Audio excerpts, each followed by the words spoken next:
Oops. There we are. Okay. Are we working? That was the first time I've done a transition. Okay, So- That seemed to be the start of every episode. Is it working? I know, that's always like, is it working? Can you hear Yeah. me? And I know we just I need mean, to my get some- my Huh? That'll lighting be is our better. sign off. Well, and then My I'm lighting also is better for this one. yeah. Oh, that is you do have better lighting. I do too. Yeah. But Oh, I love this layout. you do? Isn't it nice? Ooh, Yeah. Yeah, it's very that's nice. snazzy. Hey, Hi, Craig, what's up? Craig. Craig is we're doing Craig. this episode is dedicated to Craig. I will say that. All right. Well, hello everyone. Welcome back to Carbuncle Cast.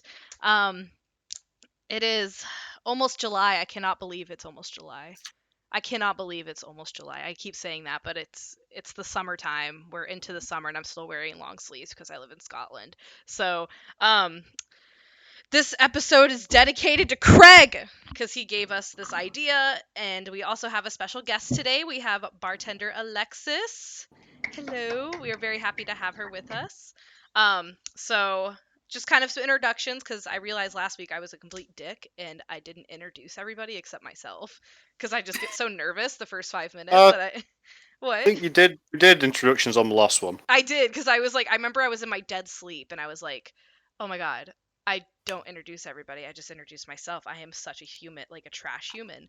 So we've got Alexis today. Fine. If you want to say, hey, what's up? Hi. Uh-huh. I didn't know if we were doing all that now. Oh yeah, we'll do introductions right now and then we'll All right. do our fun stuff. So Doctur is here with us today. Hi. DrownedSummer. Hello. Drunk Gamerette. And we have Shadow today as well. From the midst of the darkness, I come with this. Yes, yes. So our topic today is going to be, we're going to talk about sacrifice, kind of the element of sacrifice within Final Fantasy. I hope none of us cry. I don't know. I'm kind of a crier lately. And then we're also going to talk about voice actors. So we kind of came up with this last night. Alexis wanted to do some voice actor stuff because I was like, you pick something else with us. We'll do 2 this week. And she was like, let's talk about voice actors. And I was like, hell yeah. So I'm excited to talk about that. We got a lot of good stuff coming. But I wanted to start just because this is our first time with Alexis, just kind of talking about, I forgot what the questions I was going to ask already. Who are you, Alexis? Yeah, who are you, Alexis? Where do you come Who from? are any of us? But no, That's a good question. in all seriousness, obviously I'm Alexis. I stream here on Twitch and also make videos on YouTube. I live up in Alaska right now, but I've lived in multiple different places, including the Midwest, Japan, and a few other spots. Wait, you lived in the Midwest? Yes. Which part? I'm from Iowa. Oh, I'm from originally. Kansas. Yeah. Wisconsin. Oh my God, Midwest people. Yes, but Oh my god. I know. And you've lived in Japan. Yeah, that's usually the one people pick up on first. I When you're know. like, the Midwest. I was like, I picked this up after South by Japan. I know. I was going to, then I was like, nah, Midwest. Yeah, so it's like yeah, Japan or Des Moines. Yeah. Des Moines. Des Moines. I've never been to Des Moines. I can't say. But It's what? fine. How was Japan? What was that like? It was good. I lived there for a few years with the military, right outside of Tokyo. Ooh. So I was in the main, like, center of the city almost. Nice. Oh, I bet that was Right. amazing. I'm Did so Did you get to fight Pretty Godzilla? cool. say that again, Shadow. Did you get Godzilla to wasn't fight there. Godzilla? There is a giant Gundam, like in Odaiba, I think, which is not very far from Tokyo. That's awesome. That's fucking cool. Tokyo always feels like such a dreamland to me. Whenever I see stuff about it, I'm just like, oh, it looks so beautiful and just like unreal. It is really nice. Did you see a lot of Final Fantasy stuff? Not, I mean, I did, but no more than like other games in particular. Right.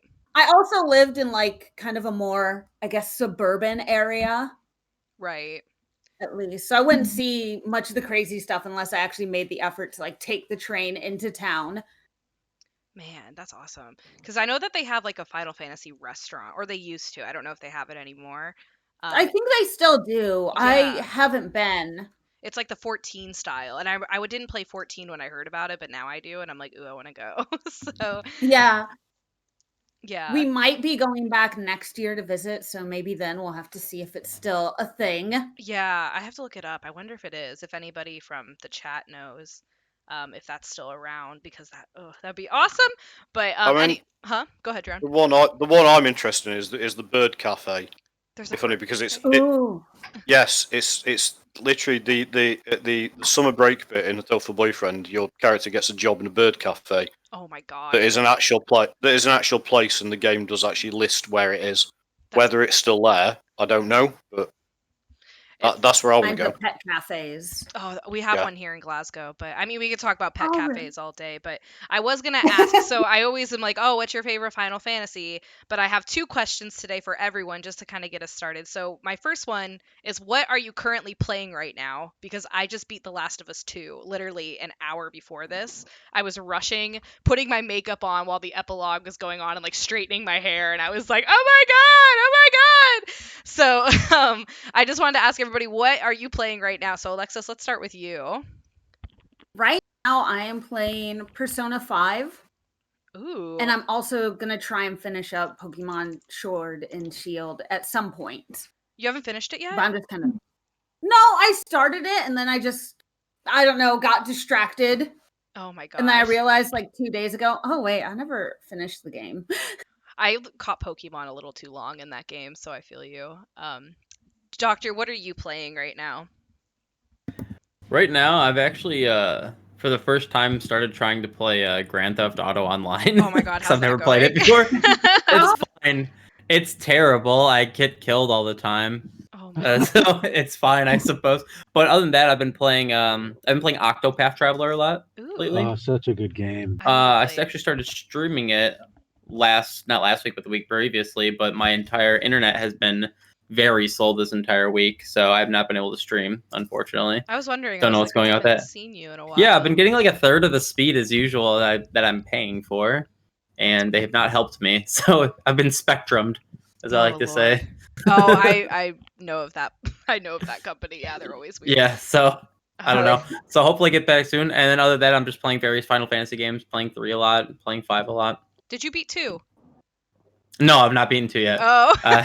I've gotten through some difficult times with that game, and I will be very surprised if it does not end up being my least favorite Final Fantasy in the main series. Oh my god. Well, if anyone didn't know, Doctor is currently playing through all the Final Fantasies, like from 1 to 15 in order. You beat 1, oh god, I did beat 1 a while ago. Yeah, and then you started 2, but now you're like, fuck that. I'm going on to 3. was trying my patience. No, I've been not playing 3 on stream yet. I've only been playing 2 on stream or okay. Octopath Traveler on my off day. At least you're So. sticking to it. I would have been like, yeet to this game and just like... You know, in 4 years when I finally finished, maybe Final Fantasy 16 will finally come out and I can stream it. Oh, there we go. There you go. Yeah. Drowned, what are you playing right now? Well, I say playing, I mean more just being repeatedly traumatized and inflicting suffering on everyone. So I'm playing The Last of Us 2. Oh, yes. Okay, I watched his stream today, Yeah. and he got to like one of the good parts, and I was like, oh my god! Like, I say one of the good. I mean, most of it's been very, very good. There's a couple of I did end up with, I think it was at least one glitch where dogs went invisible, and apparently it was a bit when you're on top of a building when I jumped down and gone, and it's like, oh right, I'm not meant to do that then. Oh my god, yeah. I've done that a lot where I fall off the buildings and stuff, and I die and I have to start all over. It's really annoying. Yeah. But yeah. The other thing has been 14 on and off. I've kind of that's one of the few things I actually play that I'm not streaming. Yeah. And it's mostly your influence in the fact I've actually got back into it. I know, he's like, you want to run a dungeon with me? I'm like, sure. Roughly got back up to the point I was at when I first played it and kind of stopped. Right. That's good though. You're almost you got your mount. I think you have your mount pretty soon. Yeah. So you're getting pretty far. Vanessa, what are you playing right now? Well, I'm still stuck on 7R because I want to plat it, and I can't Oh. move on until I get 100. I can't play another game until I like complete it Oh, 100%, and Oh, that's I real. just haven't had time. So I'm like, Oh no. Yeah, I'm not trying that. No, I'm not. I was going to, and then I was like, nah, I don't want to go through Hell House again.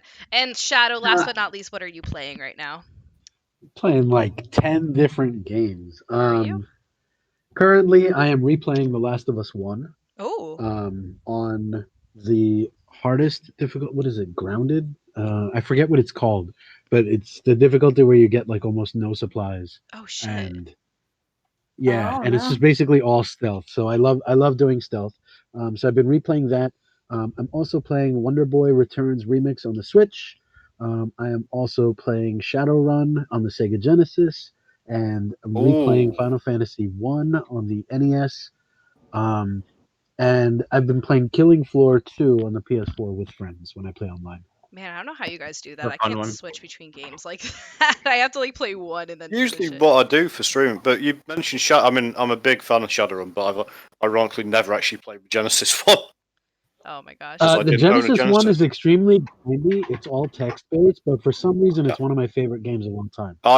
And this is probably, I don't know if this is a true claim. It's a possibility I might be the person, the one of the premier Shadowrun Return streamers on Twitch, purely because went through all of them, did shit rubbish voice acting for all the characters, and that then it expands things a bit. And basically then went and played mods and stuff as well. And like maybe played it for about 160 hours. Oh lord. All right. Well, Shadowrun's Returns is fantastic. You would love it. Yeah. And you would also love my novel collection. I have all the paperbacks that ever came out for Shadowrun. all right. Well, I would love to talk about that more, but we do have some content to get through. I'm going to ask our other question near the end. So, we're going to start off with so Craig recommended this for us about talking about the sacrifice element in Final Fantasy, and we kind of all agreed that there's more than just a death of a sacrifice. I put it into like maybe 3 subjects that I might not. It depends on the perspective, but just for like time's sake, and this is such an expansive universe, I put it into 3 subjects. So, I put it into the martyr, which is the person who actually dies.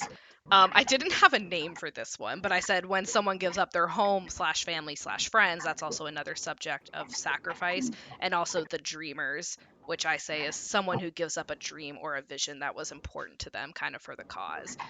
Um, I mean, is because we all talked about how yeah, sacrifice isn't just death, it's also like sacrificing other things in your life. So I want to talk about the martyrs first because I think they're the most intense, and I think they kind of riled up our emotions the most when someone is literally dies for the cause. And I do want to start that off with Aerith because she is the biggest one, and I think the most memorable, not for just us as fans but for the entire world. It was a pretty memorable scene where she got killed. um Yeah. So, I mean, oh God, it was 1997 and you've got these like blocky characters and she just dies and it's still a pretty impactful scene. So I don't know if they're going to remake that or how they're going to remake that, but I mean, who wants to explain why she had to be a sacrifice if anybody has some insight on that? Well, okay, no, someone else go. I know Just it's hard to kidding. put into words. So, I don't think she had to be. you don't think so? Nah.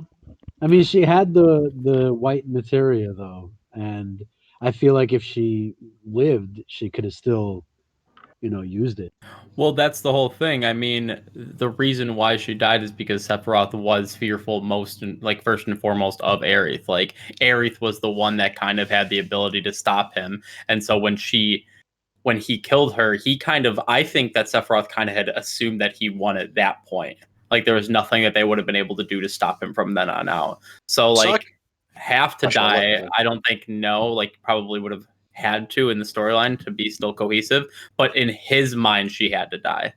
Yeah. So I think there's that little distinction. I thought it was the opposite, really, in the fact that she realised it because I thought it was the white materia.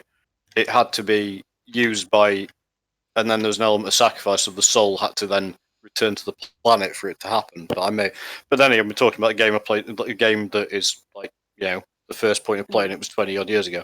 Right. I may be misremembering, but I did fit. Go ahead, Shadow. Sorry, go ahead. I was gonna say, if someone can remind me, was it Sephiroth that actually killed her, or was it one of those like Genova? No, it was Sephiroth. It was technically. I mean, it's super convoluted. Yeah, there's arguments on it. Technically, it was not Sephiroth himself. I didn't because know at that point, Sephiroth was still stuck in the like the crater. Yeah, Even exactly. Oh. Like, So where is it was his image.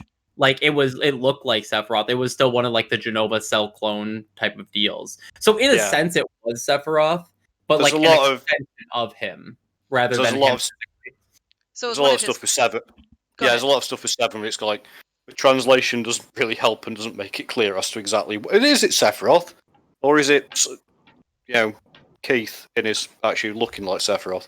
One of his But- puppets. Yeah, I wonder if they're Yeah. gonna make that a little bit more But, clear in the well, remake. But there's a lot of lines, or at least in personal interpretation, in the remake where it definitely sort of seemed to hint that Aerith was kind of aware that she might have to sacrifice herself for something at some point. And that was Right. kind of Because Go ahead, Alexis. I played it for the first time just a few months ago, and like the way the scene plays out, it definitely seemed like she knew like what was going on. I think And, she like, did what because she might gave him happen. that look, like goodbye. Yeah, You and she know, was like just kind of like chilling there. she knew. She. And Go ahead.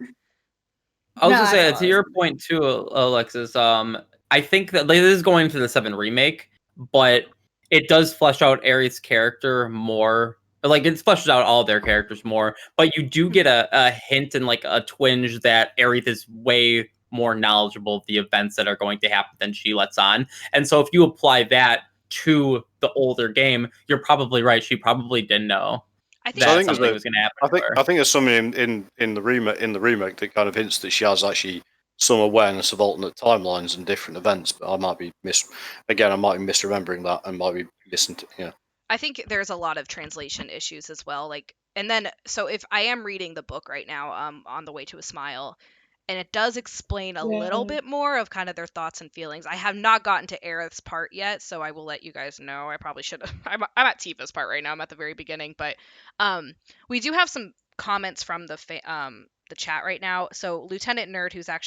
he sat out this week, but he is with us in spirit through chat. So he said Holy didn't work though. It got used and then it failed, and it was the live stream due to Aerith that ended up saving the day. My opinion, she did not have to die. Otherwise, she could have pushed the live stream to rescue the planet, my opinion. We kind of just said that too. She didn't really have to die, but No, he said she did have to die. Yeah, there is a point just in the kidding. game there is a point where it states in the game that Holy is being blocked by Genova, if I recall. Yeah, and Yes. that's why. Yeah, because it's just kind of. I don't know. This one's a hard one because I think a lot's going to change in the next couple years with this, with the remake as well. So this one's kind of a That's weird why I one. asked if it was Genova, because I feel like if it was one of these like Genova Sephiroth clones, then Genova would have been aware of Aerith as an ancient and Mhm. like, oh, this is the last one. This is the last being that could stop me, and therefore I have to kill her. Right. That's how I Yeah. always. And that's what you said too, Doctor. Like he kind of this was like his. It was like Hades and Hercules. If you kill Hercules, then you've won. Yeah, that's just like through his viewpoint, Right. like his what he probably feels and thinks.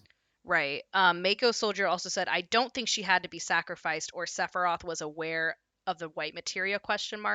It was more of a senseless death that comes randomly, and that's why it's impactful.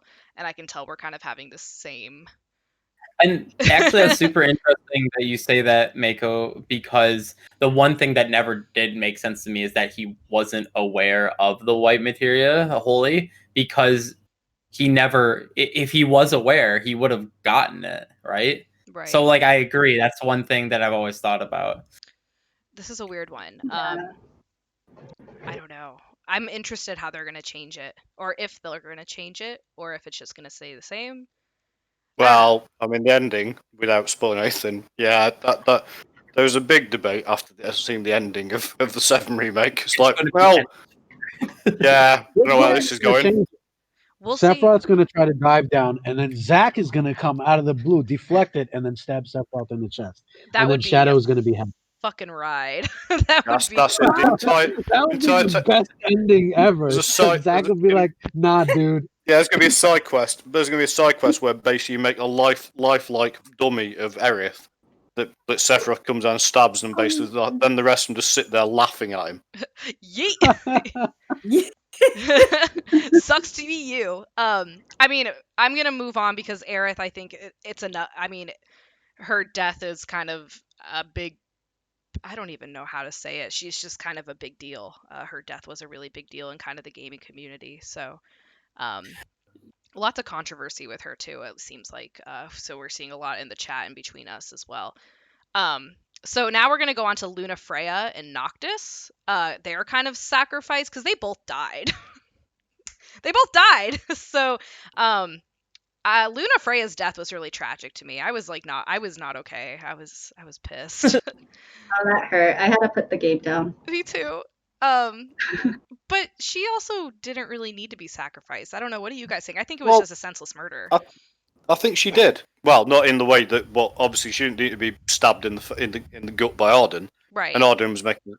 But I'm pretty certain that there was the implication the Covenant would kill her if she basically fulfilled it, even though the game was rather unclear on how you would fulfill it when at least one of the gods has disappeared.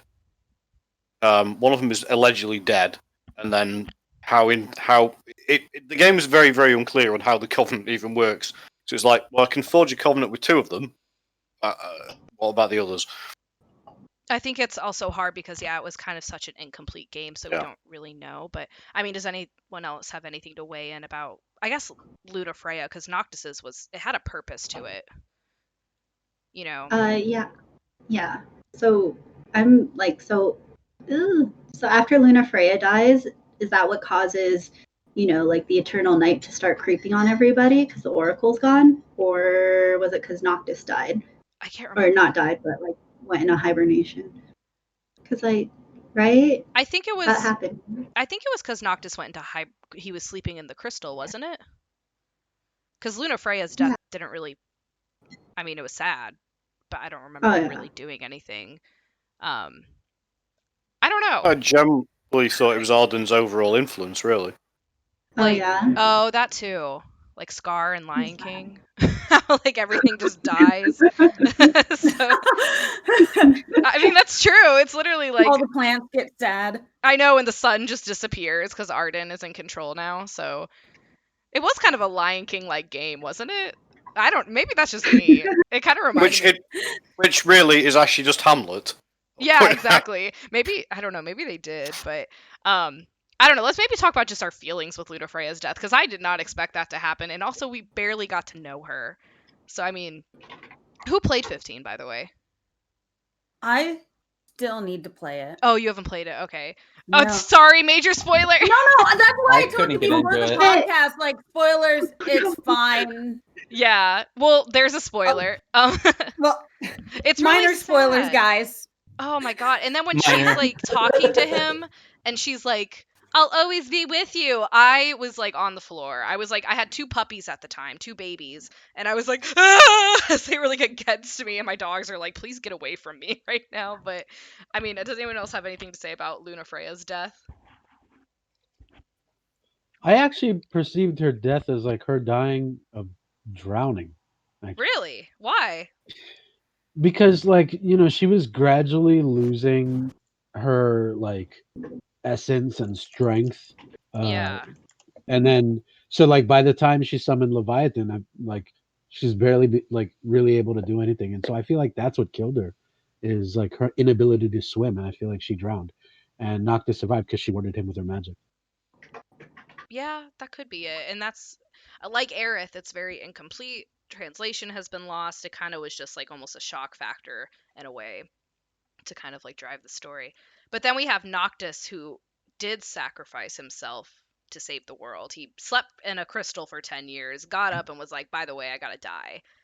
And like kind of like made everyone upset, and they were like, wait, we haven't seen you in 10 years, like what the hell? And he's like, sorry guys, got my ancestors' ghosts have to kill me too. And that was kind of insane. I also was very emotional with that, but again, like the game was just so incomplete.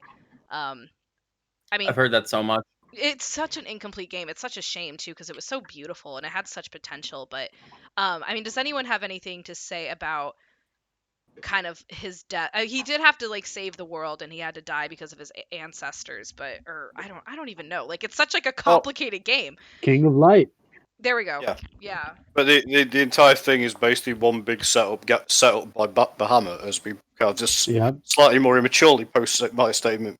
So my chat was like, well, basically Bahamut in 15 is actually orchestrates the entire thing and is actually a bit of an arse. Because that's the thing. Because obviously Arden sacrificed himself in the fact he initially starts out decent, absorbing basically the calamity from people, and then is spurned by the crystal because of it. And basically, that Arden sets him. Bahamut sets Arden up as saying, "Like, yeah, you're going to be basically the adversary to the chosen king, who's going to kill you to usher in and save everyone." I'm just like, I can't imagine how, and I like get into it too much how the characters felt, but like how he felt that he's like, well, I have to like fucking die. Like it's just kind of morbid, but it did make the game really interesting, even though kind of just random. But I feel like it was all like predestined. yeah, You know, like he was supposed to touch the crystal and then become like the plague bearer, or like, you know, absorb all of it. And his whole deal with Bahamut was just like, oh, so you're gonna go like spread this darkness so that the King of Light can be born soon. And so it then is like freaking Lion King. yeah, and so like the King of Light's purpose is to basically die to, you know, get rid of the darkness and the scourge. And so they basically were both, that's how I took it. They were both predestined to die. That's literally like Jesus / Lion King. Yeah. Okay. So Final Fantasy 15 is Lion King, by the way, you guys. So last two kind of martyrs before we go on to the rest of our sacrifices. So we also have Sarah from Final Fantasy 13 too. She does die. And then we have the summoners from Final Fantasy 10 who sacrifice themselves to defeat sin. So I think the summoners definitely have more of we have probably more to say about the summoners than Sarah, because I fully don't understand why Sarah had to die as well. I know that she changed time and that in turn killed her, so she did it for a reason. Go ahead. I have a theory. What is it? It's not a lore theory, by the way. It's just I think, because we were talking about how much the Aerith death, like impacted people who played not only the series but video games as a whole. Like I know people who've never played any Final Fantasy games and know about Aerith's death. You know what I mean? And know how impactful it was. And so I kind of feel like sometimes, not all the time, sometimes Square Enix decided to like sack a character to try to recreate the feeling of big monumental death. Ooh. And sometimes I think that's just what it is. It's Square Enix trying to get Final Fantasy VII high again, which they won't, which is fine. They shouldn't want to. You know what I mean? Like they shouldn't be like, okay, we need to make a game as good as Final Fantasy VII was originally, because that same mindset is the reason why I didn't enjoy Final Fantasy 13 the first time I played through, and I'm sure I'll enjoy it this time, because I was young enough to every game I played after 7, I was like, why isn't this as good as 7? Why isn't this like 7? And that like diminished my feelings towards that game. And it's the same exact kind of concept. It's like, we need to make this as good as 7, where they should just try to make it its own thing. That's so true. Without like kind of referencing the other games. That. What was that, Shadow? You can't manufacture exactly 7, because what happened with 7, I mean, it wasn't directly it was organic. It wasn't directly intentional. They aimed to create, you know, the best Final Fantasy ever, and they accomplished it, but it was even more than they could have ever expected. And you can't like replicate that artificially. You just have to let a game organically just be that amazing. Big facts. That's a good point. Alexis, Vanessa, do you Drown? What do you guys have to say about that? Because I think that's true. I can't quite remember the Sarah sacrifice, but in terms of an interesting discussion I had several years ago with some friends about 8, actually, in terms of the fact it's just like before I played it, and it was actually, I think before I played it, we had the discussion of like the fact that it's like based on 7. It's like we're going, right, which of these characters, if one of them is going to die, who is it going to be? And most people thought it's going to be Quistis, isn't it? I remember you saying that. Obviously, none of them do die, but it's just like, yeah, it's going to be Quistis. And that game didn't do it for some reason. So maybe that's why they just started. Sorry. All the characters live. No, it's not as good. Yeah. Anyone else have any thoughts about that theory? part of it, trying to go back to Final Fantasy VII. I also think it's just like writers being like, well, we need an emotional moment. Well, death's emotional. I don't like you, so you're axed. There we go. I think that is a big True. thing too. Like some of these True story. deaths just don't make sense, and I think they just wanted an emotional reaction. Because obviously they got it with Lunafreya and Noctis. They got it from me. I'm a fucking weenie. So, Oh yeah.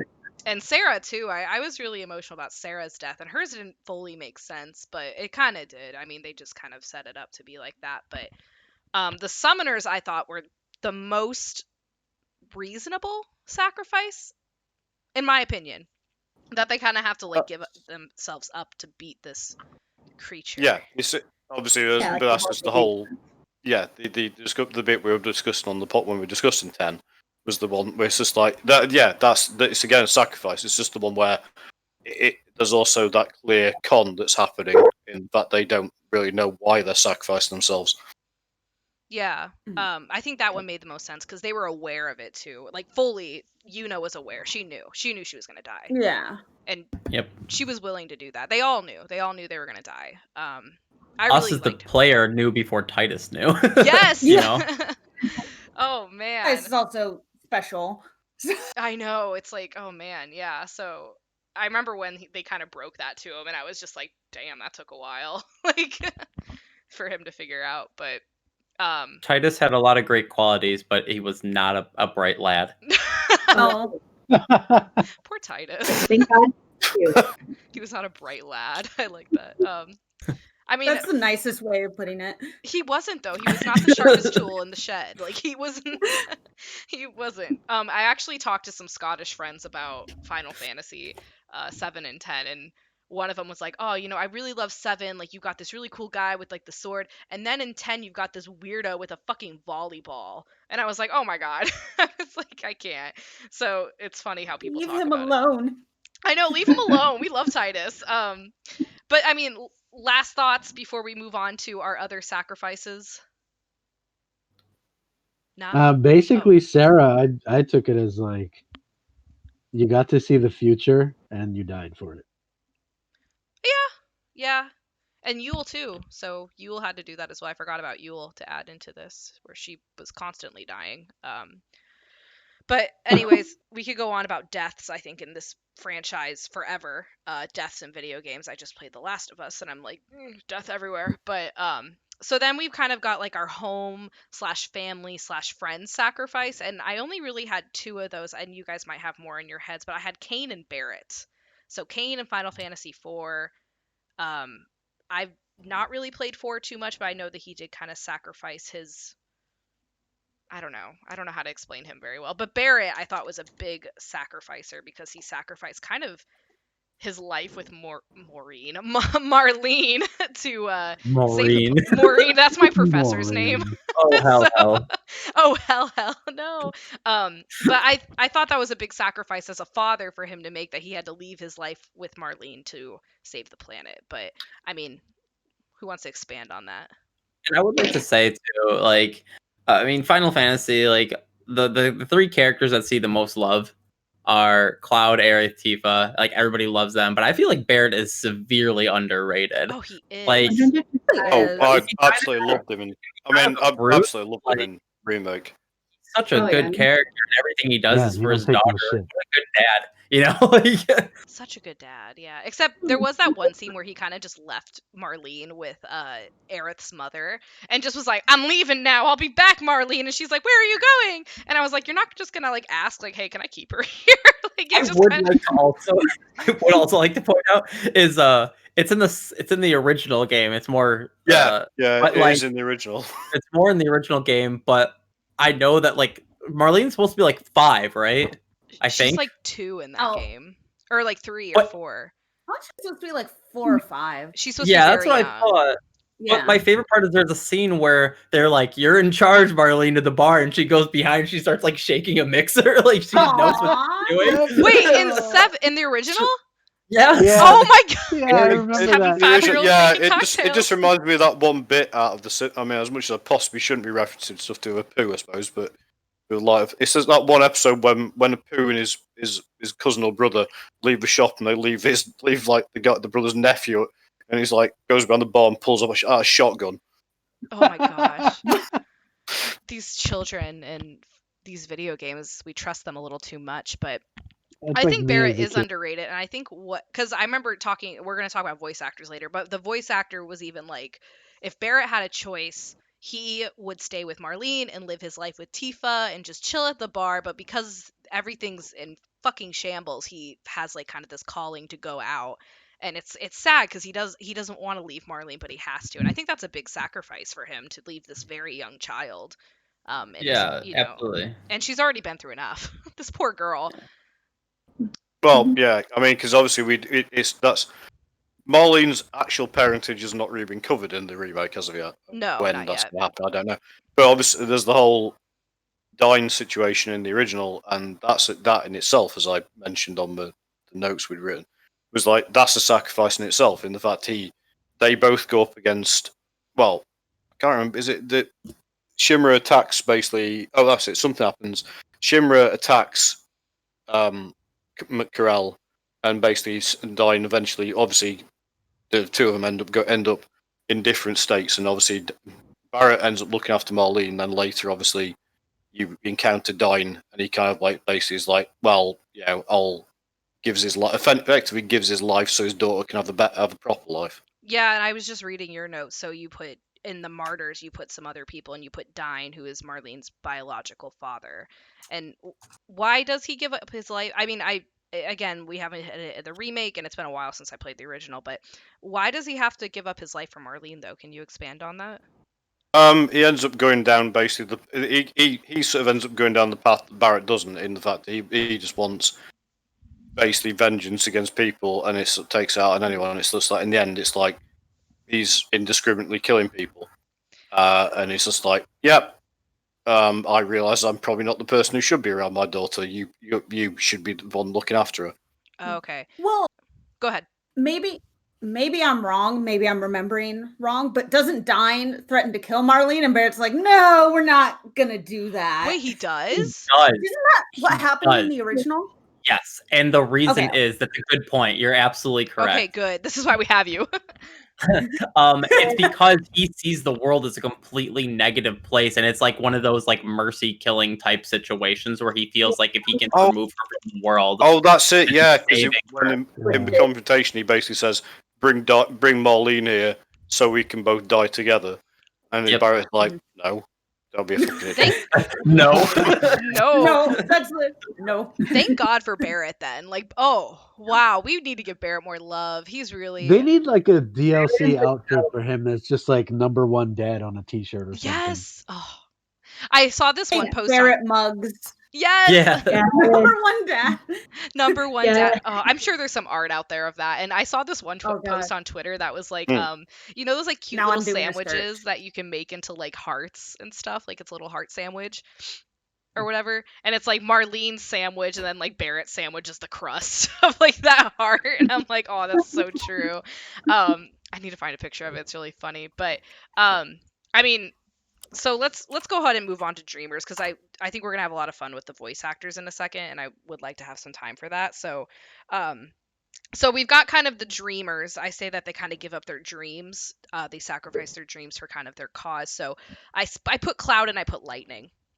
I don't know if anybody else has anyone that can think that, but I think Cloud and Lightning kind of wanted the same thing. They just wanted a life and they just wanted to do their thing, but they were kind of sucked into this greater cause. And even though it's like, oh, they probably should have done better things, they just kind of didn't want that. So I don't know if you guys have anything to say about that.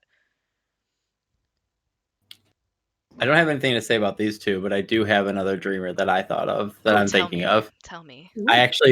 My favorite character in Final Fantasy VII, I wore the shirt specifically for this, but I think Kate Sith is like a completely underrated character because his whole thing is it's obviously controlled by Reeves, right? Yeah. And so he's high up in the company, right? Mm-hmm. And you don't get that high up in the company unless you like believe in what they're doing. So at some point, Reeves really believed in the whole Shinra company, but he gets really disillusioned. But at the same time, the reason he like kind of backstabs the party at the beginning is because he sees Avalanche and he sees, no, Shinra's a bad guy for sure, but you are blowing up reactors and you are also terrorists and you guys are also in the wrong type of deal. And the whole reason he sticks around is because he kind of looks past that at some point and sees how much they actually care about the party and continues on with them. But like, I feel like if anybody were to know what Reeves was up to in helping the party, he would be done, right? Yeah. Like, not even just saying he'd lose his job. That's a given. But they're pursuing the party of Avalanche in a big way. Like, they're looking to kill them. So he was literally by himself in a Shinra building this entire time, surrounded by only people that are basically going after Avalanche. So I would say that that's like kind of a big like a potential sacrifice. Like, he didn't get caught in a way where it harmed him in any way. But if he would have, that would have been it. Oh, definitely. And like, I totally feel that. Like, I totally feel like Kate's like disillusionment with what he originally believed in. Like, I assume like seeing Shinra and like all the good it could have potentially done, and believing that he was helping people's livelihoods and like the betterment of mankind, but then seeing on the side of like, oh, the planet's dying, Shinra is not a good company, and like that internal struggle he must have had. I think he makes it a really, really good character. I'm very excited to see what they do with him in the 7 remake part 2. I've already added a lot of good stuff, and that's my thoughts. Kate Sith is the best character in Final Fantasy 7. Hard stop. Yeah. And I mean, Alexis, you've played the remake, right? Yeah. I played both the original and remake. Oh, hell yeah. Okay. So, I mean, we did see a little bit of Kate Sith in the remake, and what good qualities, I mean, what do you think about it so far that they've kind of added? What's your opinion on it? Well, we only have that one shot of Kate Sith looking sad. Yes. And then we also have that scene with Reeve where he's in the office being like, what the fuck are they doing? I don't remember what he says, but he gets really frustrated. Yeah. And then we all and I feel like that was more of the start of his, I guess, breaking point, if you want to call it that. Yeah. Whereas in the original, it doesn't feel like that breaking point happens till much later. Mm-hmm. Like actually when he's with the party. Yeah. But maybe that's just my interpretation of it. I think you're right. I think they're kind of changing the flow of his character of like when he makes that switch over, I guess. But I still feel like probably behind the scenes, he probably, because in Final Fantasy VII, the original, you didn't see anything happening behind the scenes. It's all kind of just assumed stuff. I would assume that he's having this internal struggle the entire time our party's off doing stuff. Yeah. You just don't get to see it. And Kate Sith makes a sacrifice in the first game. Yeah. Oh, yeah. Kate Sith is the one that retrieves the materia and then you're right. dies and off until the replacement turns up 30 seconds later. Which is like, is it really a sacrifice if like the original person's not harmed? He just has to basically replace a robot. Yeah. So it's like, I don't know what you guys I don't think it is, just because he literally hops back a second later and is like, hey guys, sorry, like I'm back. And if it was like this robot was gone forever and we didn't have the funding to bring it back, then yes, it would have been a sacrifice. But in my opinion, it wasn't. It was a sacrifice in a very small scale, but he was back in literally a second. It wasn't that bad. It was like putting your shoe in a fucking lava hole or something, being like, So, yeah. They tried to make the scene so sad, and I was like, wait, isn't that just a robot? Yeah. And then he hops back a second later and it's just like, sorry guys, I was gone. Like, I'm back now. All good. Sorry. I would really like to flesh out. I would really like them to flesh out his character a little bit more and kind of get a real understanding of what exactly is. Because the only reason I know anything really about Kate Sith and how he operates is because I've looked it up. Like, okay, they didn't really explain it. Like, the whole reason he uses a microphone as his weapon is because it's issuing commands to the big doll thing that the cat rides, right? Oh. So it's like, is the Moogle, the big Moogle thing that he rides, is that the AI? And is Kate Sith sentient sometimes? Because it seems like he's sentient sometimes. Because the whole thing is, there's no way Reeves is controlling Kate Sith 100% of the time. He just couldn't be. No, unless he's like not sleeping or like. Exactly. And so there has to be like an automated mode. Is the cat sentient? And then the Moogle is the AI? Or like there's just like, and then the creators were kind of like, We don't know. Figure it out. I know. I wonder what they're gonna do with this one. It's 7R is gonna add quite a bit. It already has. God, it's been insane for the amount of like development in the story and with the characters. So I'm excited to see where they go with it. But we definitely need to do a podcast. Can I request a shout out? Do it. Like 1 or 2 minutes. So Final Fantasy VI, probably one of the first sacrifices that I can think of. I mean, 4 definitely had a bunch of sacrifices, and I even felt sacrifice in Final Fantasy 1. I won't go into those, but for 6, given the limitations of the time, I still felt like this was a very powerful sacrifice overall, and it was the Figaro brothers, Edgar and Sabine. Oh. So basically, their father dies. He's the king of the kingdom, and they both had 2 different paths about it. Edgar, the older brother, was more about like nobility and like your responsibility, the kingdom, and his father's dying wish was that both brothers would rule together. And Sabin was focused on the circumstances around his father's death. He hated like the whole like duty and nobility, and like nobody's really paying attention to like the rumors that are going on about the empire. And nobody gave any thought to thinking maybe Emperor Gestal poisoned the king, like poisoned his own dad. So Sabin is like, you know what? F all this, F these rules, F this nobility. I need to go like become a martial artist and like hunt down, the murderer of my dad. And like I want to choose this path in my life. I want to be free. I want to be free of these shackles. And Edgar had voiced similarly the same thing, but he had to, like he felt more duty bound to his dad. And he had if I remember correctly, it was a double-sided coin, and he tossed it. And this was like an actual quote unquote Super Nintendo cinematic where he flipped this coin and he told his brother, like, yo, if you win, we'll go down your route. I'll join you and then we can go be free. And if I win, you're going to stay in the kingdom. But he intentionally flipped that coin knowing he would lose because he wanted to give his brother that freedom. And he was just going to stick to his dad's wish anyway. And so I felt like that was a huge sacrifice because it sacrificed for a long time their relationship. He went many years without seeing his brother. And I just felt like that was such a touching moment for like this big brother moment where he like looked out for his little brother. And I don't know, like it really touched me. And I thought that was awesome. I haven't finished 6 yet, but God, those characters are something. And that is definitely, I think, a sacrifice, especially family. Your family and kind of your home, Yeah. your support system, and that is definitely a huge sacrifice. And then so we have 2 more that Drowned you put in our notes. So Tella from Final Fantasy 4, and then I don't know how to pronounce this, Galf in Final Fantasy 5. Yeah, and they were both martyrs. They both passed away. Yeah. Well, Tella basically uses the short one of the 2 is Tella basically uses, I can't remember if either it's a forbidden magic or if it's just a really all-powerful magic. He basically but the cost of it is basically his own life that he uses to try and kill Golbez with. Okay. Yeah, he uses Meteo. It basically costs 99 magic points, and Tella, due to his old age, only has 90 magic points. And that's how basically the story depicts. Like, you learn it for a long time and can never use it. It's the ultimate magic. It's like Ultima from Final Fantasy VI or Knights of the Round. Like it's something like that. It's supposed to like kill everybody on the screen and whatever. And he just basically is like, well, I remember the magic, and he uses more than his own essence to use it against Golbez and ends up killing him. Okay, that's interesting. And then what about Galf? And he knew he was going to die. Like that was a sacrifice. So. That is a big sacrifice, and God, there's a lot. Yeah. What about Galf? Galf was because in 5 you've only initially got 4 party members. You only ever have 4 party members.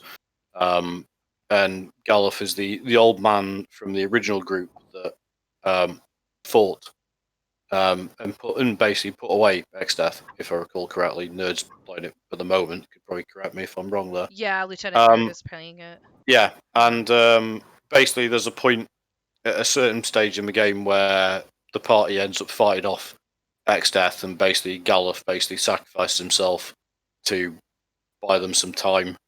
It's kind of the before Aerith, there was Galuf basically was one of the major party member deaths in the Final Fantasy series. Right. So, and then we have something from one of our viewers. So Craig says that in Final Fantasy II, separate stories with Joseph and Minu. How do you, Doctor? Do you know how to say that? You're playing the game right now. These names. Minwu. And then Lieutenant says, so many, they had enough dead characters at the end of 2 to form a party to reconfront the Emperor after death. So, Yep.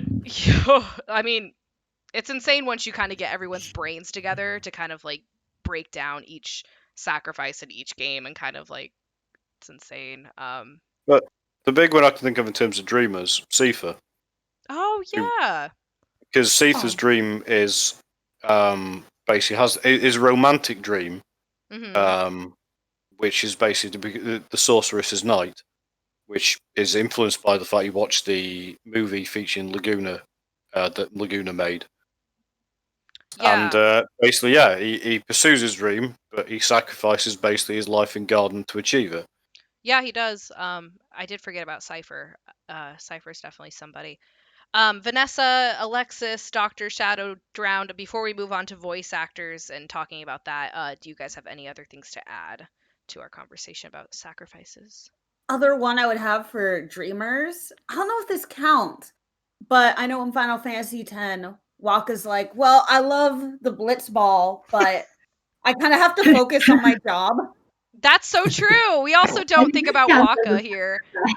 What, Vanessa? Oh, I agree with Alexis. I think that counts. That definitely counts because he's like, yeah, he had to like retire and everything. Yeah, and then they have like, a whole dramatic scene of him like passing the ball or the trophy, whatever, back to his team and saying goodbye. But then you can like scout him and recruit him later on. He's such a faker. He just did it to be dramatic. He was like, I have to retire now, and everyone's like, oh, Wakka, and then he's like, never mind. I'll be back in 5 minutes. I was like, why would he retire though? It's not like he's gonna die. Like I was always kind of like weirded by that. Like, why does he have to retire though? Can't he just take a break, like, and be back next season?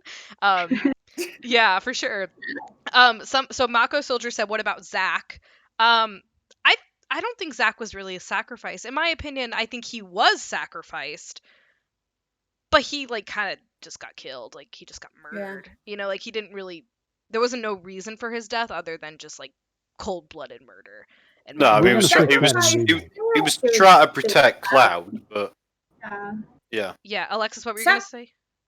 I was just gonna say, sacrifice feels like intentional. Yeah, if that makes sense. Yes. Like, I'm going to do this thing that I know is going to harm me. But he kind of just... As opposed to this. Right, and he just got killed. It wasn't like he was going to get killed for a reason. It just... I mean, he was protecting Cloud, but he wasn't planning on dying. It was not his intention. I agree with that. And then one more. Titus, the literal dreamer.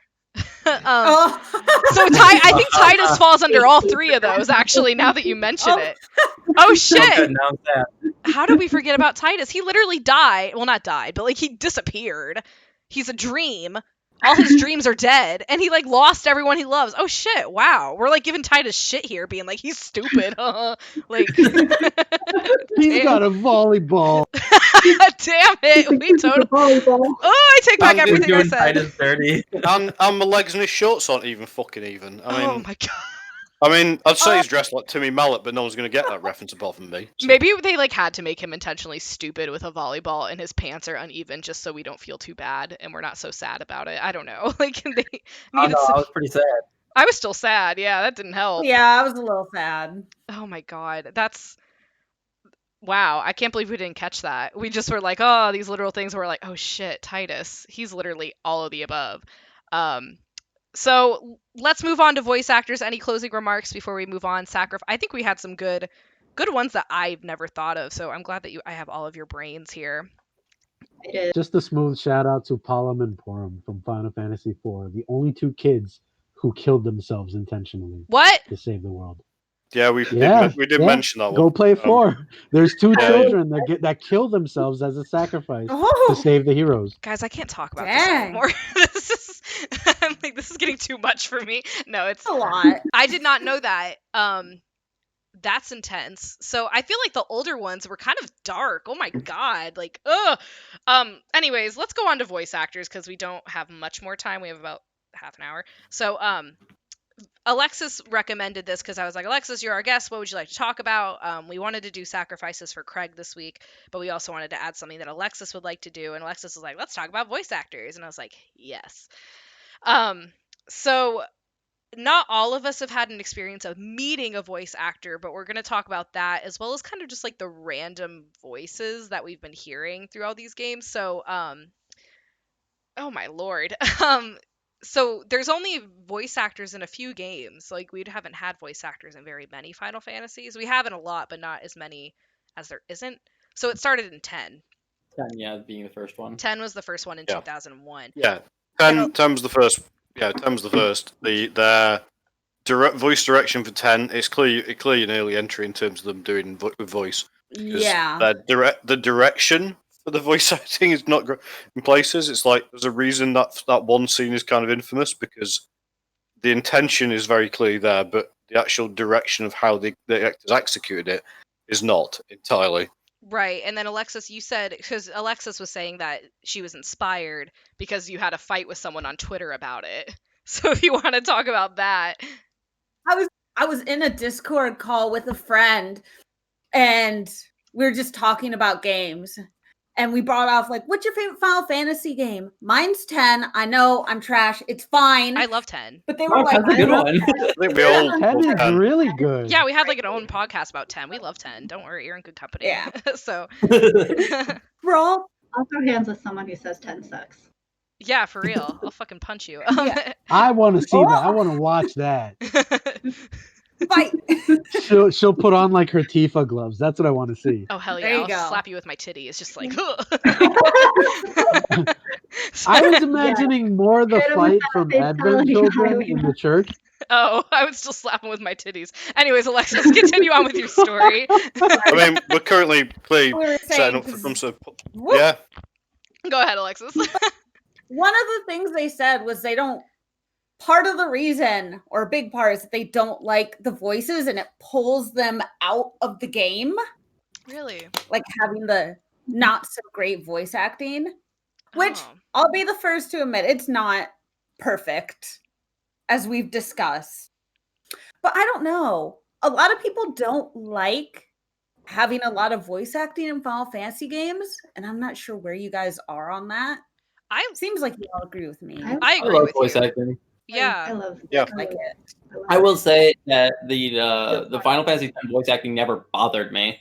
No. I didn't think it was super great. But also when I was playing it, I was really young and I really didn't have a frame of reference for good voice That's acting. true. I was just blown away that my Final Fantasy characters were talking to me. You know, like, They make sound. I know. Yeah. Well, that's another thing. It's like and That's- I do a lot of like research over like how children react to video games as literature, and a lot of them reading it is one thing, but then hearing it is a completely different experience, and they all react a little bit better when they're hearing it and they're hearing voices, even if they're stupid. If the more outlandish, the better. And in a lot of people's comprehension skills, it's really weird how that works out. So like when it's like a stupid ass voice, you comprehend it better. It's weird. I've done a lot of research over it, so cool. yeah, it's weird. Correct. But I mean, 10. I thought 10's never bothered me either. Even I'm Well, replaying it now, and it never I bothered mean, that's the me. thing with 10. I think for many people, the iconic character for it is Orin. And to be honest, I don't think people would be considering Orin to be as iconic as he is if his voice acting is clearly the voice performance is actually very good. Yeah. And Yeah, he's one of people the thought better it was ones. shit. You wouldn't be considering that. I mean, also, I was about to say, also Bender, but Bender, that's he's not clearly got the voice Wait, because who is yeah, Bender? Waka. Waka. Oh, Yeah. fuck. Oh man, yeah. I'm gonna play basketball, yeah. Oh, I mean blitzball, yeah. Like he's always like, yeah. He reminds me of a Californian. How he's always like, yeah, yeah, yeah, yeah. But and then like on top of 10, so I think 10 was kind of the one that got the biggest flack, and a lot of people have a lot to say about 10. Yeah, that or like stay Okay. away from the summoner, you heathen. Yeah, Like, That's it. The main cast are really good. Yeah. Everyone else, I'm pretty convinced they were just some people they found sleeping in the studio. Instead of getting rid of them, they just said, just do some work and then we'll give you like 10 quid so you can go buy some smack. Can you like do this extra for our voice acting? Thanks, great, bye. Okay, you don't have to just do it. Like, just say it. Like, that's All I have to say, It happens a lot in game studios. and I just want to say one thing about voice acting and Final Fantasy. So I can understand why some people could have a problem with it, but screw that. You don't need to have a problem with it. If you need a good frame of reference, go to YouTube and just look up Mega Man 8 voice acting. After you watch that, you're gonna appreciate every voice actor in every Final Fantasy game after that. Because they literally hired like people out of the janitor closet for Mega Man 8. I love on that. PS1. Oh yeah, I mean, to be honest, the best of these examples is I'm just going. I mean, he's not. I think he's put it on hiatus for the moment, but just go and watch Bait and Kaitos. Oh, I've heard that one's pretty bad. Fucking awful. My boyfriend will sit there and watch really bad anime dubbing and like laugh for hours about it. So that's why I'm like desensitized to bad voice acting, because I'm hearing that constantly. But like, I think they did okay. I would like to say, I know this isn't Final Fantasy, but it is Square Enix. So I've never been bothered enough by any voice acting to like change the language. Me neither. Or just like turn it off, except one time. What is it? And it's a recent one. The English voice acting in Trials of Mana is the worst voice acting I have ever heard. I couldn't. It was like I literally Googled it to see if anybody else had a problem with the voice acting. Did anyone else have a problem? And people were kind of big mad about it, and so I had to switch it to Japanese because the voice acting was so bad. I haven't played Mana yet. I've been wanting to. I was excited for Trials. Did you play it yet, Alexis? No, I haven't played it yet. Oh, God. I was excited. I'm ready. The demo's like 10 hours long, too. It's fucking long. Yeah, it's nuts. So I had started on streaming Secret of Mana, then I became a regular on this, which kind of curtailed those plans. Sorry. Maybe we saved you from like the bad voice acting. Yeah. Oh no, this is the original of the SNES game. I've got the collection on the Switch, which has got the original three games, and that's the non-voice acted version. I know the remake of Secret of Mana had some voice acting in it. I don't recall if that was terrible or not. I've completely blanked my memory on whether or not that was awful. Oh man, I feel like it's hit or miss sometimes. Definitely gotta have good voice actors. We do have someone from the chat saying that Mako Soldier's Mako, help me. Mako Soldier, it never bothered me, but a big point I would like to make is that many people who find it bad have not been exposed to how lines are directed on a non-Western way. Gaps and pauses between lines, lots of grunting, etc. Many regions in the world have their own style. That's also something I wanted to talk about. So I'm gonna jump into this. We'll go back and forth with our notes, but I met Barrett's voice actor recently. This was back in February. He's amazing, such a nice guy. But he did say that they're first directed in Japanese, and so they have no idea what they're saying. It's just kind of they're like going off of like the fluctuations and just kind of like getting a feel for it, but in a completely different language. So sometimes it is a bit awkward for English speaking people who don't speak Japanese at all to transfer over to that, because he said he had a really hard time. And also Fang's voice actress said that as well, that they had to listen to the Japanese version and then they were like, okay, like now what kind of thing. So they didn't get much guidance, some of them. Barrett said he got a little bit more, but Fang's voice actress said she did not, but she did a great job. So I think it just depends. I mean, go ahead. If you think about it, you're translating a script from Japanese to English, but you're also having to translate like the flow of a conversation, and culturally, like that can be very different between the two cultures. So you're not just translating words, but you're trying to translate feelings and meanings. So sometimes like the English translation could be a very different conversation if you're comparing word for word, but you're just trying to carry that sentiment across. Right. So yeah, it's got to be extremely difficult. Mm-hmm. So I think they've been doing a fantastic job with all the voice acting. I think so too. Drowned. Yeah, also, I mean, go ahead. Make us almost a very, very good point about the fact you'll take any voice actor over none, because accessibility is very important. I mean, accessibility, while not actually to do with audio stuff, even as someone who's had on-off issues with tinnitus, accessibility is something I ranted about on Twitter, and more to do emotion stuff than actually voice. But yeah, I mean, 14 is an interesting one because as far as it takes quite a while until you get to any voice acting in 14, and well, then it starts off right away a little oh, bit. you get for a while. you get the initial bit, yeah, don't you? Then that's quite decently done, and then you kind of get the bits where then you get to certain bits. It's like some of them, it just seems to be, as far as I've been told by people on Discord, they replace most of the cast by Heavensward anyway. But in the initial base game, it's so mixed. It's like you've got Carney Senna, the leader of Gridania, who just sounds bored. And then, but the Admiral and Raban, they sound really good.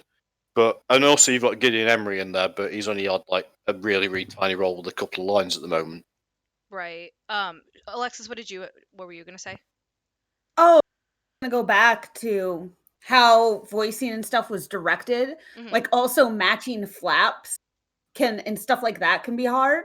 So like, let's say I'm just saying a word with as much emotion or the appropriate emotion as I can.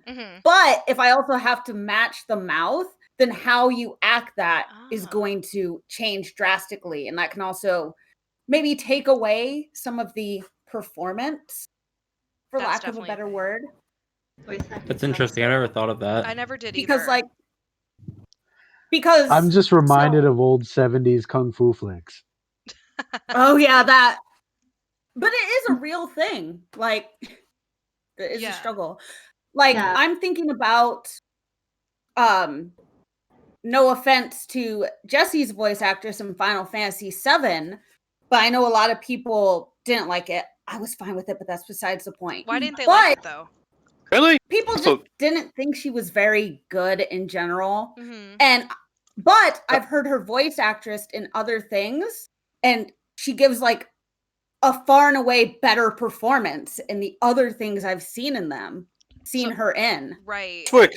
That's weird because I thought Jessie was one of the ones that was like everyone was like praising because mostly because of just how horny she is for Cloud for the entire thing. People just like the horniness.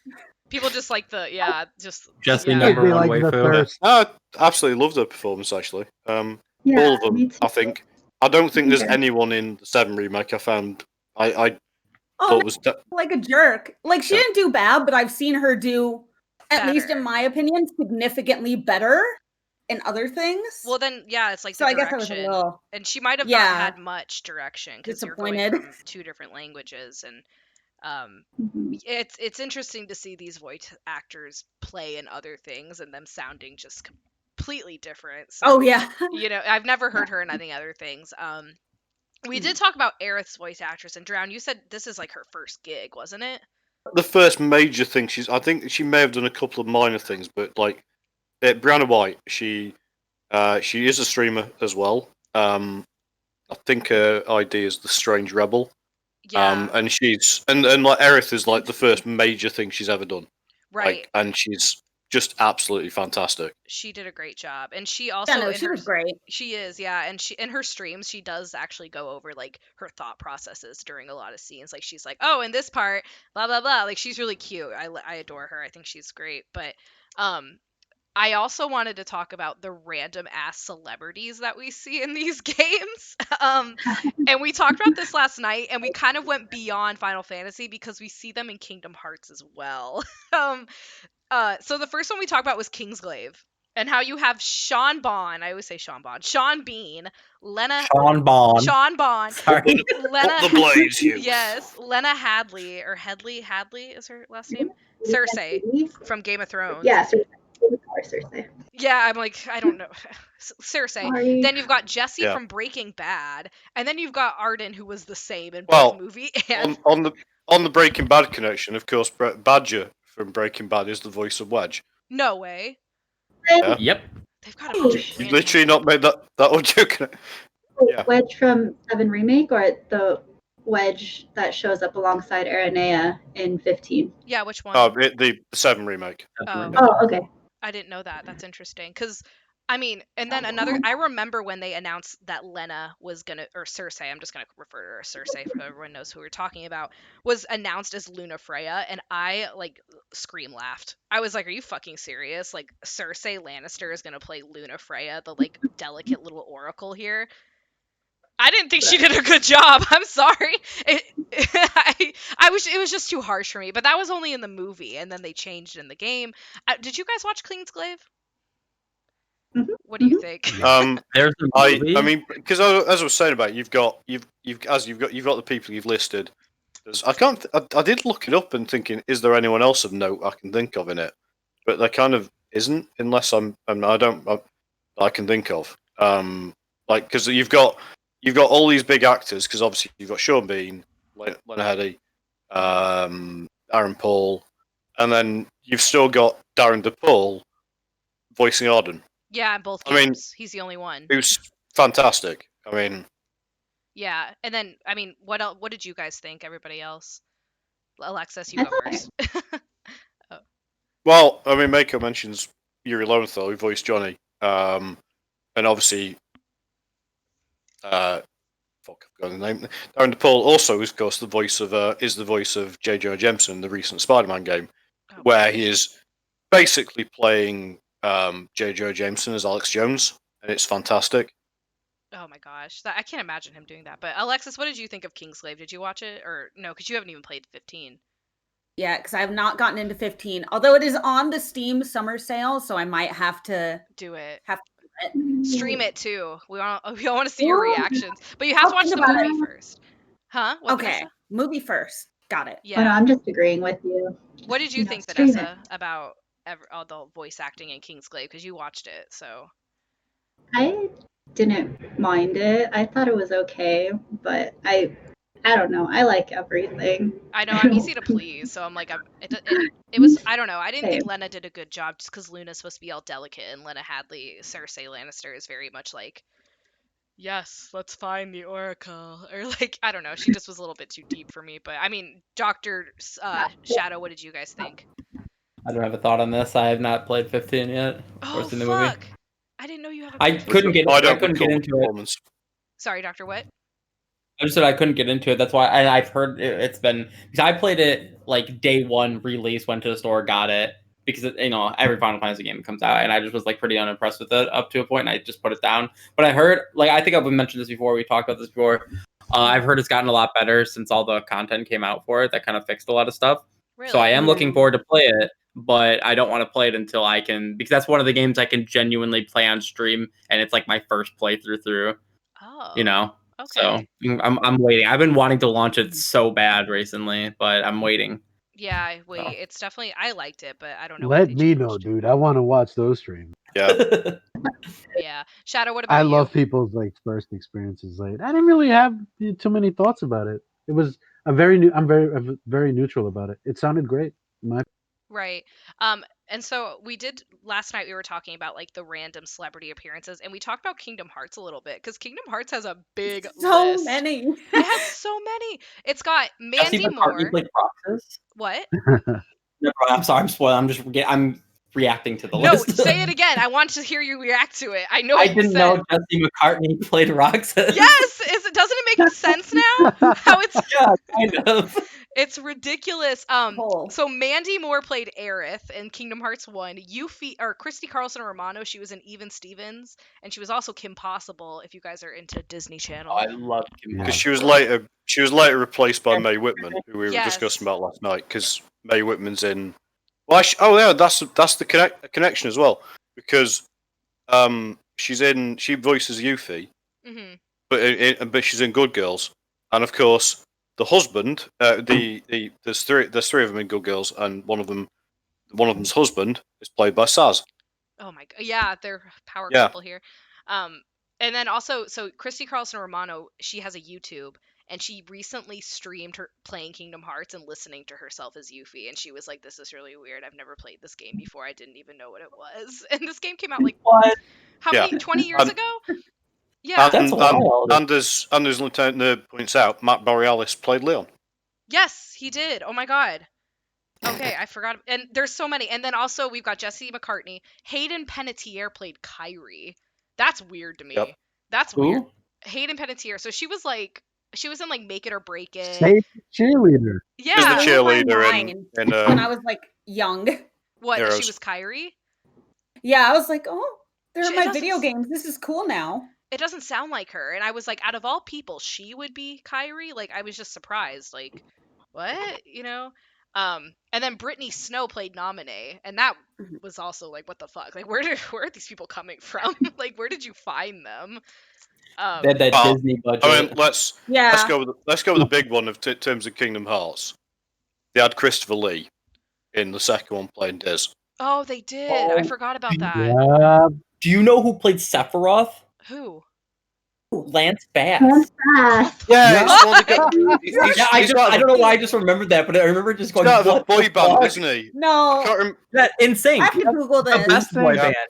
And The then best boy band. Lieutenant Fight me. said that Mark Hamill plays Was it- Master was it- Equius. Yes. Jesus. I've not actually played that. I've not played that one, but I'm just I'm aware of imagining that. Square Enix going up to these very famous people and being like, "Hey, would you like to be in this game of Well, like?" That's the thing, because Hamill's actually a lot more better known for his voice work. Really, it's like he Right. did obviously as the Star Wars trilogy. He did a couple of bits and pieces like Slipstream. I think is a film he was in. The only one I can remember that's notable, and he plays a villain in that, if I recall. And then I believe he might have had some sort of car accident that kind of like as to why he didn't do any live action stuff for a long time. Oh, he was also in the Guyver film. Hmm. That is Oh, like the Guyver, so good. yeah. He was in that as well. But then he basically ended up like carving out a career as basically playing Joker in like the Batman animated series. Jesus. I wonder if they're just like it's money, whatever. Like I can't be arsed. I mean, hey, you know, Right. you gotta work. Yeah, yeah. right. It's infinite money, so. I know. Yeah. And then we also had Advent Children had a couple of ones. So we had Cloud that was played by Steve Burton, and I laughed so hard because my mom watched him on General Hospital, and I was like, he's Oh my god, yeah. that's funny. He was like it's like a soap opera. So he's like really dramatic in it, and he's like, I love you so much. And then I'm like, that's fucking Cloud Strife. Like I died when I knew that. And then Tifa as Rachel Leigh Cook, which I don't know where Rachel Leigh Cook came from, but I've known her. She's from somewhere. The name is familiar, but I can't quite remember what I've. But then again, it's familiar also because I've literally just looked like everything up at some point in time. Vanessa, what were you gonna IMDb. say? Oh, she I forgot the name of the movie, but it's that one movie where like the popular guy tries to make the most unpopular girl popular and bring her to prom as Oh! part of a bet. She's They all fall- that. It doesn't No, really no, narrow it it's- down. Yeah. I don't was a really She's think All that narrows That? it. I don't thought really it think that was- narrows it down, Vanessa. Isn't that the plot of most of them? No, there was another one that was I know which one you mean. oh my god, what's the other one? For It's some like reason. everyone hates like John Baker or something. I can't remember. Brittany Snow's in it. Maybe I'm thinking the wrong one. There's multiple of those, but yeah, She's All That. Okay. But yeah, we've got some random ass ones. I don't know. Does anyone else know any? Because we've gotten some from the chat, but I don't know. My reaction as a child learning all this, I was like mind blown, especially with Jesse McCartney. Obviously, we just saw your live reaction here, Doctor, being like, "Wait, what?" Also, Very yeah, surprising. yes. Also, yes, Shadow. Yeah, Leonard Nimoy is Galvatron. Yeah, Alexis. I mean, Hands down, man. what do you think about all these random celebrities? I mean, the Disney budget can do it, you know? That's how it is. Right. Although For any minor sometimes I celebrities, feel anyway. like a celebrity is just shoved in there just for the name, especially in a few of the more recent Square Enix games, like the Kingdom Hearts stuff. Yeah, which ones are I most know recent that's though? Do you know? I'm trying to think. Because I'm like, Nothing's- I know that these were a while ago. Except Jesse McCartney still does think- Roxas. yeah, I think there's some in Kingdom Hearts 3, but the names are escaping me. I would have to Google. Haley Joel Osment is still Sora. Haley I Joel mean, Osment. Yeah, that's even- right. even That's one Even of though you can literally go and watch him in The Boys, and he's like 30 years old now. He's got a beard. It's weird. He's still voicing Sora. But he doesn't do much else. He was only really famous for that one movie, and then he was like Sora, and he still is Sora. So, wasn't he the kid in that one horror movie? yes, The Sixth Yes. Sense. He dead Yeah. people. The Sixth Sense. Yeah. Makes sense. Then he was in That's the one. various other bits and pieces, but Mhm. yeah. I'm gonna be surprised who we're gonna see in the future, like Miley Cyrus as a fucking Final Fantasy character or something. That would be fucking weird. I wouldn't be surprised at this point though. Jesse McCartney's already won. Every time I think- hear Jesse McCartney singing, I can't get Roxas's head image out of my head. Isn't that bad? That's the- Like, go ahead. That's the thing. I think with Kingdom Hearts, they kind of did do the celebrity route, but I think really mostly it's been actual voice actors in Yeah. the 7 remake. Yeah. And No, there it's isn't. also Because and it's also sorry, go ahead. hang on, continue. Cody Christensen or Cody Christian, whatever. The voice of Cloud. He is actually like an actor, and my American friends all know about him, and they messaged me because he put on his Instagram a picture of Cloud Strife and was like, "I loved working on this," and they're like, "Brittany, aren't you playing this?" And I was like, "Yeah." And they're like, "I love Cody Christian," or whatever. So they're still doing it, I guess. I realise I've just basically contradicted myself. So suddenly realising, going, oh, hang on, Tifa's played by Britt Baron, who's Justine in Glow, who's mostly, I presume, an actual actress. So yeah, actually, I'm talking shite as Well, usual. I think it's just like low actors we don't really know that much of. It's not Yeah. like it's Angelina Jolie up in here. That'd be weird. But kind of like the lower grade actors and actresses. I don't want to say that because they've done an amazing job, and it doesn't matter if they're high grade or not. But Yeah. so I did want to talk about, so closing, this is our kind of our last thing. So we're going to talk about kind of our own experiences with the voice actors. So I've met Right. what? Stay safe. Just what? You've not looked in the Sorry, I chat. gotta go. Oh Yeah. shit. Okay. No, it's Yes, fine. please be safe. Vanessa's got to go. Chaos is coming. Sephiroth is no. coming, and so they're Yeah. evacuating. Yeah. Okay, That's a she bit has worrying. a wildfire, so she's got to go. But Vanessa, please be safe. Yeah, don't even do a cute Just go. goodbye. Just go. Okay, I'll fix all this. Bahamut coming to town, man. Jesus, we Letting had out that a happen mega before flare. too with Doctor and the damn tornado. Like there was a tornado coming at his house, and he had to get off halfway through. I'm just gonna put you guys in random places. Leave it to the Final Fantasy squad to face calamity. Oh my god, for fucking real though. Over Shadow's channel now, apparently. That's okay. Whatever. I'll switch you guys around. I'm- Keep talking. Barmaid Alexis. No, you're fine. Apparently now. There we go. All right, there. Got you guys back. except Yes, Shadow. there is Craig. It's got the. I think. I mean, well. I mean, yes, the Spirits Within, which. Yeah, I've only watched it I've not watched it in years, and it does have a load of famous people in it, and it cost them shitloads, and that's why they ended up merging with Enix, because it really did not perform very well. Oh Lord, and that's another thing. They probably are not cheap to hire. But we were going to talk about last thing because I know that we don't have much more time. But our personal voice acting experiences. Let's keep it just short and sweet. So I met Barrett. Barrett was amazing. His name is John Bentley, and he did talk about.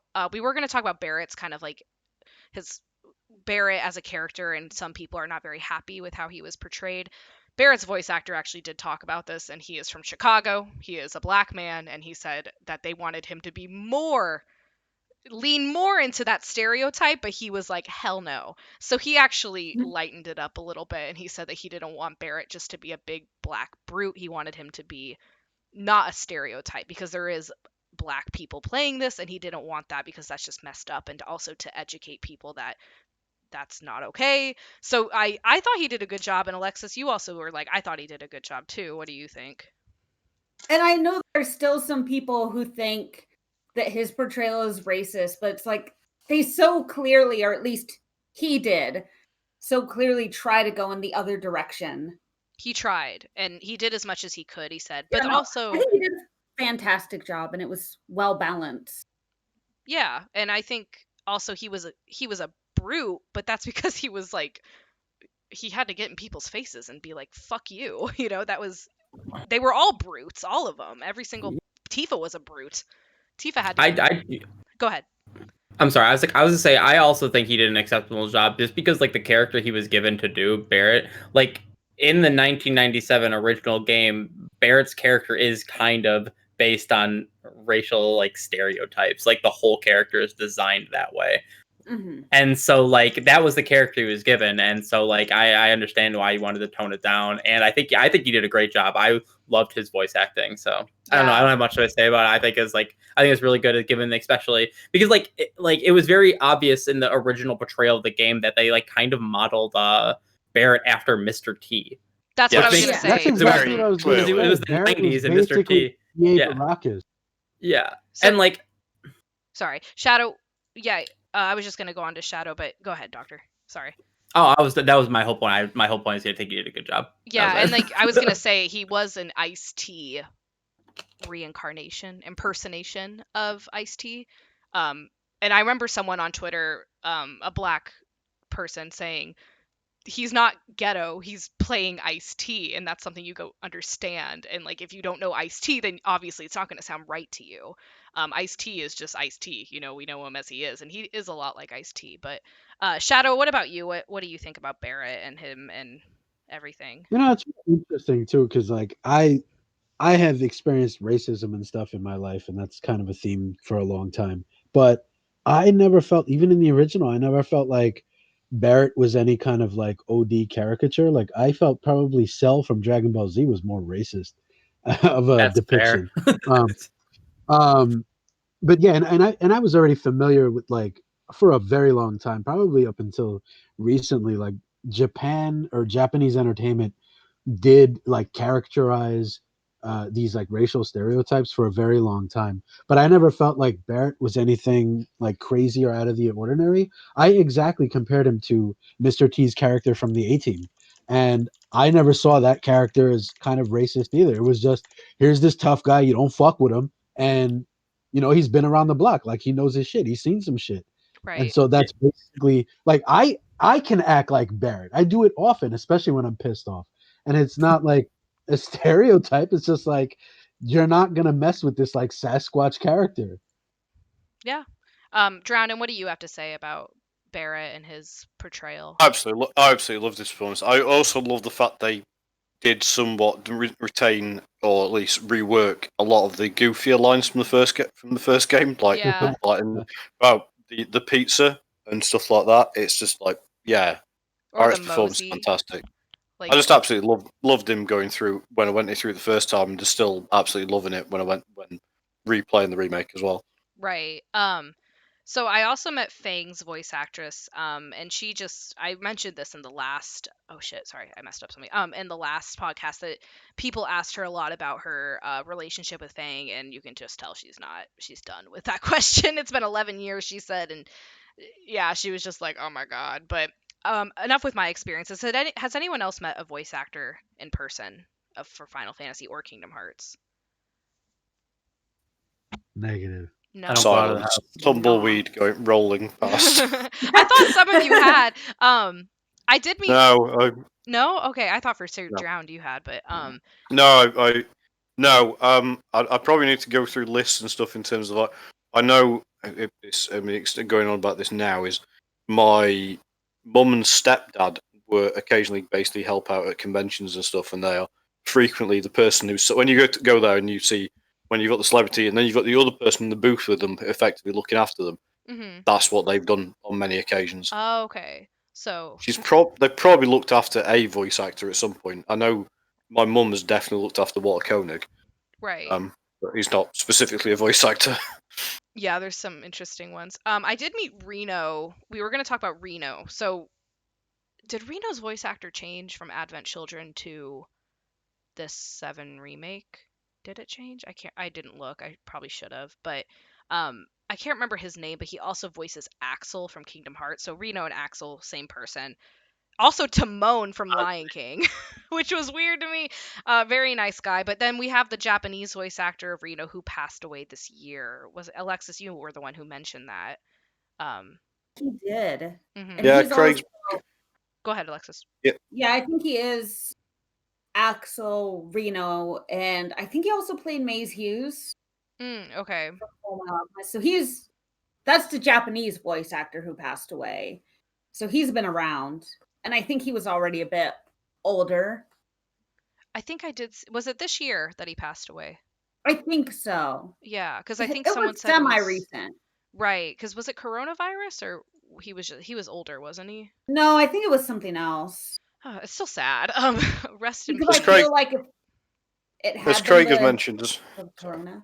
Oh, Go okay, ahead. as hold on, Craig, hold on. Craig, Sorry, Yeah. Alexis, can you finish your thought, please? Oh no, sorry. But I feel like if it had been COVID, that would have been like the headline.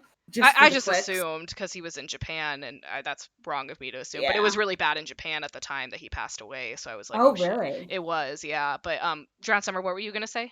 So as Craig has mentioned in the chat, actually, I don't think none of us have actually stated. Oh, Craig mentioned he's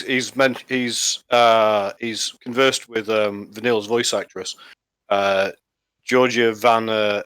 I'm going to butcher this pronunciation of what her name is actually. The Georgia Van Kuhlenberg. Oh gosh, that is a hard who last name. I don't know if we've discussed her performance profusely on the podcast. Oh, we should I real don't- quick though, because I have some And thoughts.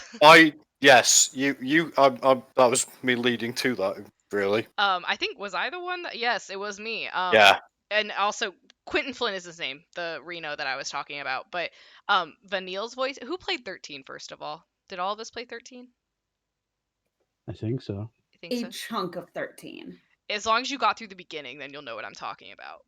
But Vanille, I swear to God, I was like living at my parents' house the time that it came out, and she made so many fucking noises that I was like, if my mother walks in here, she's gonna think I'm watching porn, because she was always like, and I was like, stop it, stop it.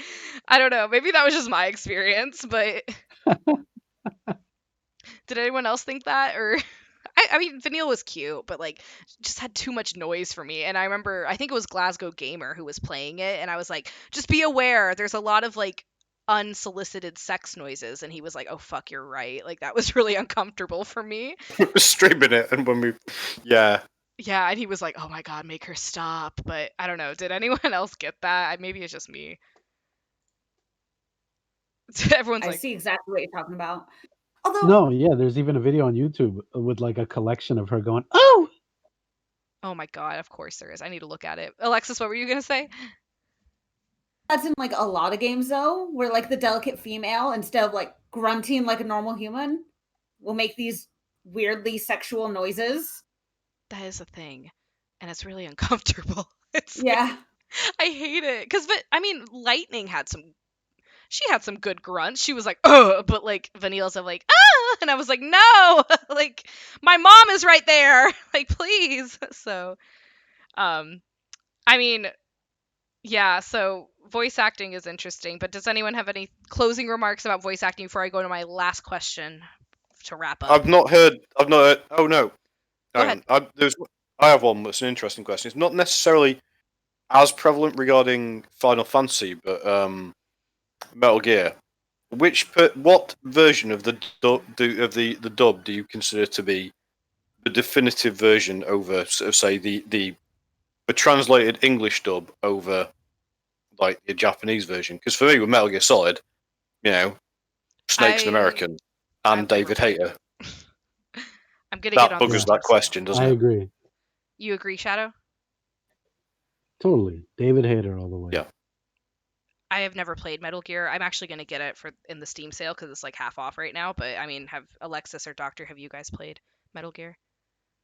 No. I have not. Enough to know the weirdness. What? Yes, Alexis? very convoluted story. If you think Final Fantasy gets convoluted with some of its nonsense, like play Metal Gear. Oh yeah. Oh, I'm It's excited. like, I mean, and weirdly, Death Stranding actually makes more sense. Oh my lord. Oh jeez. Oh god. All right. So for my last question to everyone, so I was going to ask two questions just to warm up, but my last one is, what is your least favorite mini game in Final Fantasy? I'm going to start out with Triple Triad, which is a very unpopular opinion. I hate that game. I cannot. Well, you're a heretic, I because that's know. a good card game. I kind of I'm like a lover of unpopular opinions. The good ones at least, not like controversial, but I couldn't get into Triple Triad. Alexis, what was your least favorite mini game? Mine probably a bit controversial as well. Blitzball. Yes! Blitzball. Blitzball. I hate it. We all do. I only played it So when the game made me.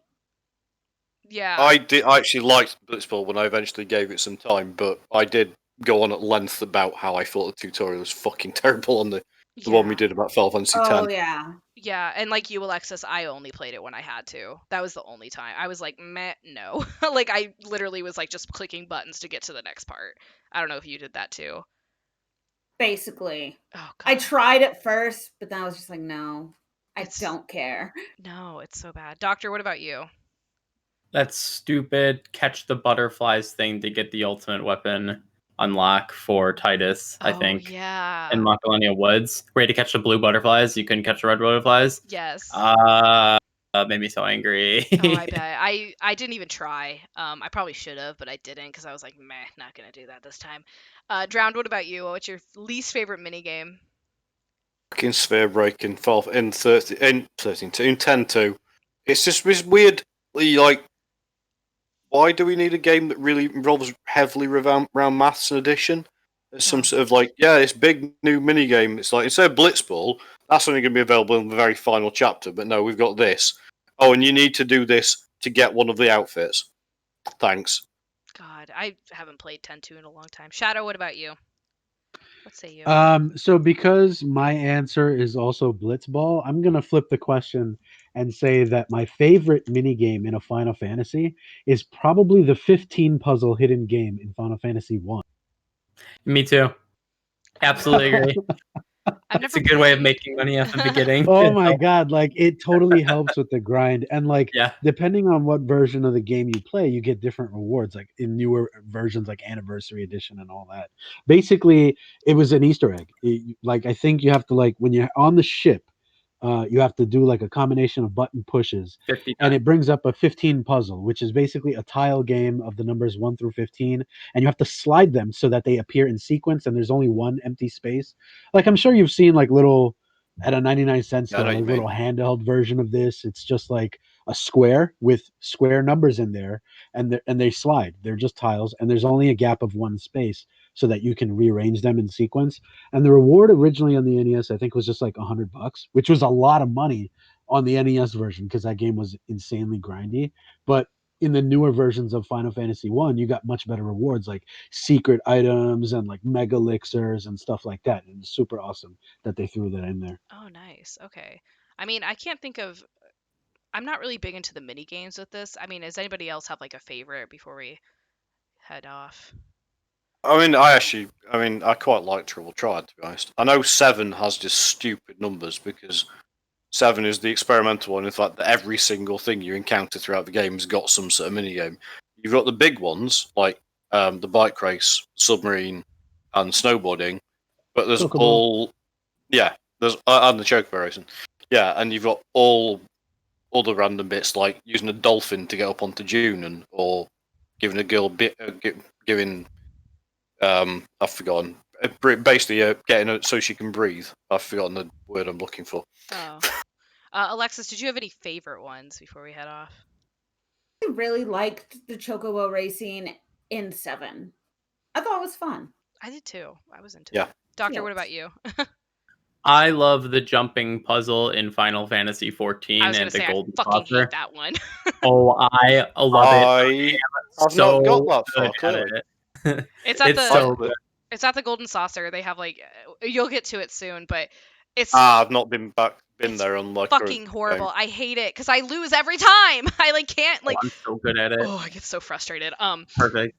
I get so frustrated, but anyways. In terms of, actually one thing I was thinking of in terms of spin-off games, sort of.